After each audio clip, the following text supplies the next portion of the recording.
Tuscan town of Sorano is built high up on a tufa plateau. And its most striking feature is this 16th century Renaissance fortress built by the Orsini family around a medieval court.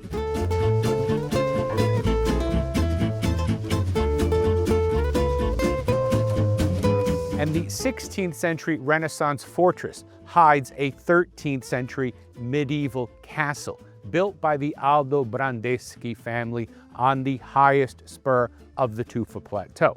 And if the castle was meant to protect the family, the fortress was meant to protect the entire population of Sorano that could fit within its walls.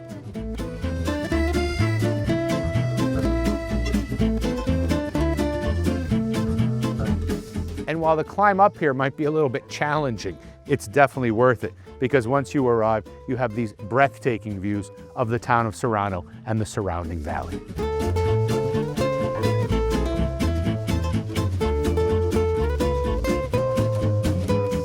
And don't forget to like this video and to subscribe to my YouTube channel, Rocky's Italy, so that you don't miss out on any of the great content that we're filming here in Italy and publishing weekly.